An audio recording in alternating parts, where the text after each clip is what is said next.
નકલી પોલીસે અસલી પોલીસનો ખેલ પાડ્યો।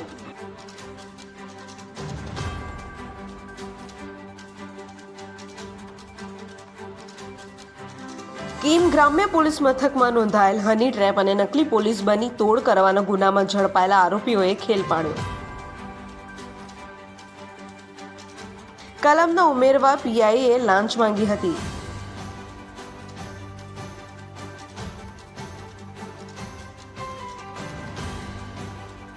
કીમ પોલીસ મથકના પીઆઈ પ્રવીણ જાડેજા અને વકીલ ચિરાગ ગોંડલિયાની ધરપકડ।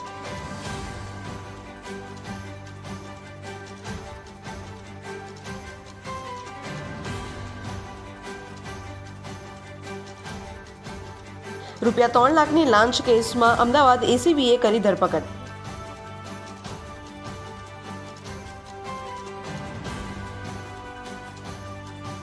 રૂપિયા 90,000ના પગારદાર પીઆઈ જાડેજાએ 10 લાખની લાંચ માંગી હતી।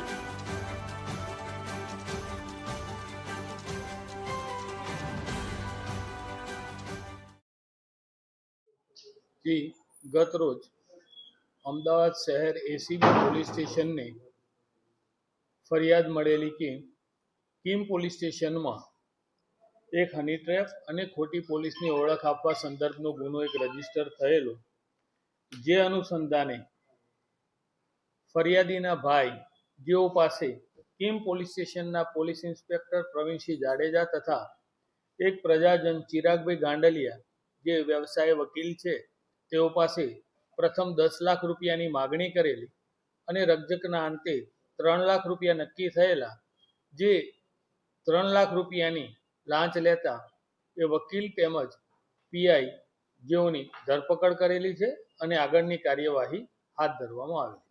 સર, આ લાંચ શા માટે માંગવામાં આવી હતી અને આખી ડીલ શું હતી?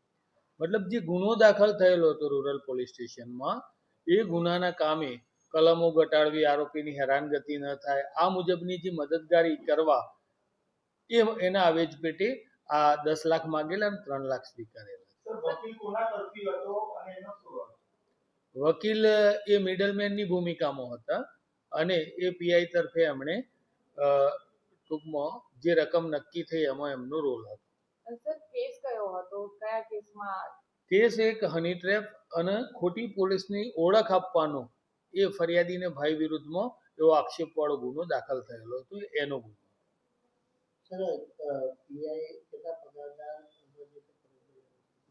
પીઆઈ 2013ની બેચના પીએસઆઈ તરીકેની ભરતીના છે। હાલમાં તેઓનો 90,000 પગાર છે। સર, કઈ ફરિયાદ પણ કરવામાં આવી છે કે ઘરેણા વેચીને આપ્યા છે?